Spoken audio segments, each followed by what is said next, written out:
Good morning, traders. Richard here with a quick Ichimoku cloud chart market review of the NASDAQ E-minis.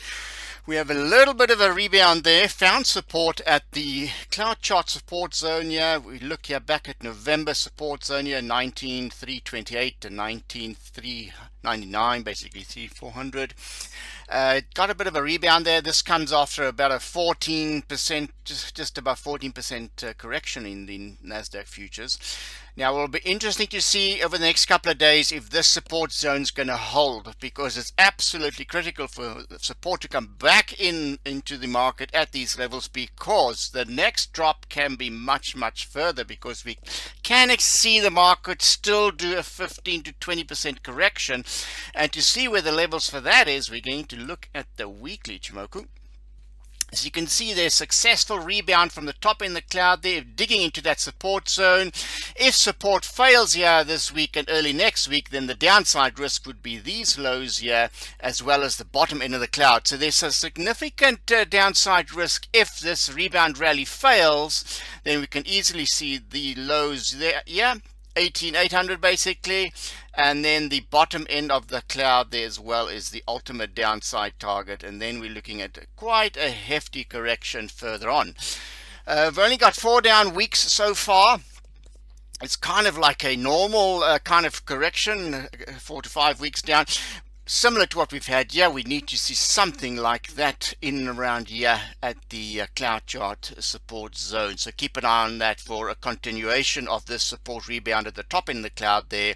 And then we're looking at the other levels of 2135, and then it's 2645 resistance zone, and then we're looking at the top end of the cloud as the resistance there. So that is the upside targets on the weekly, but that's only valid if support holds at this level. If support fails here, we can easily retest these lows here, as well as the bottom end of these 2 weeks, and then the bottom end of the cloud there at 18,400. So that's the downside risk target if support fails at that zone. Let's go back to the daily. So it will be interesting to see if we get a continuation of this rebound that we have the last couple of days.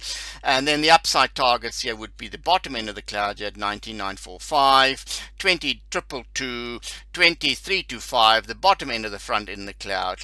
We should, if we get a stronger rally here, should be easy rally back up to 2135, there where we see the turning line in the cloud. And then the next level after that would be this bottom end of the front end of the cloud.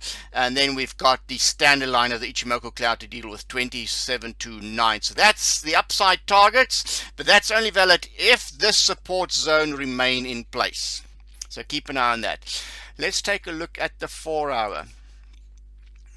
You can see there looks like we're starting to find support here, test support here, see how the futures are hugging the turning line of the Ichimoku cloud. Standard line still there in the front end of the cloud, still a bit of a resistance to get through, but for the market to be really bullish, we need to be back above the top end of the cloud. So we've got a lot of work to do, a long time frame to get there. So maybe by the 18th or the 19th, we're back above the top end of the cloud, but that's only after a stronger rebound from this support zone. So keep an eye on these levels. The downside risk is that we get to the turning standard line of the Ichimoku cloud up there, and then we have another sell-off to retest the lows here at the bottom end of the Ichimoku cloud. Keep an eye on the hourly one for the more shorter term traders. We look there, we got a rally rebound here from this 19,100 zone, rallied into the standard line of the Ichimoku cloud, pulled back, then snapped back up, hit the resistance zone there of 19,668, then pulled back, rebounded from the standard line once again.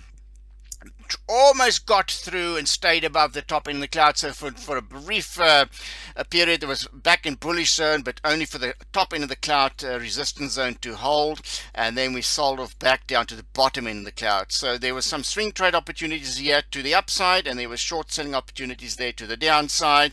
Cloud chart cross also offered another buying opportunity there. Classic buy opportunity below the cloud there on the 60-minute was also within this zone. Now what's interesting is that the front end of the cloud is starting to tell us that maybe the downtrend is now changing.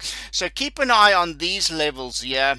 The bottom end of the front end of the cloud, 19,466, as well as this one here. This one there.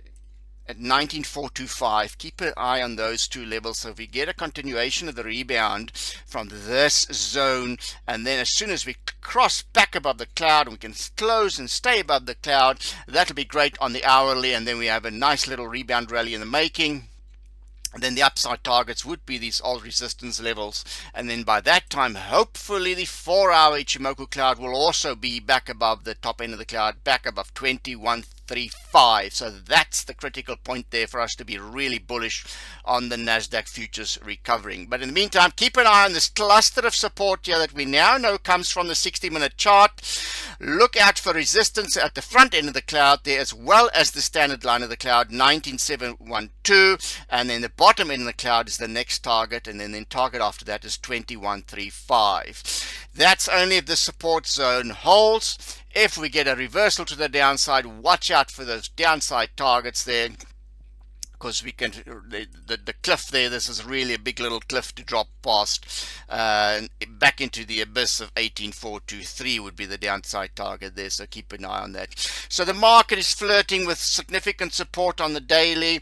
It's also flirting with significant support on the weekly, but there is still some significant risk that can turn this 15% correction into a 20% correction, and that's the downside risk. Maybe we need some capitulation to the downside and then a very strong rebound from something like that over here, and that will give us a little bit more confidence in the market. But as long as we stay above the top end of the cloud, this recovery rally should be okay. Until next time, happy cloud chart trading. Bye for now.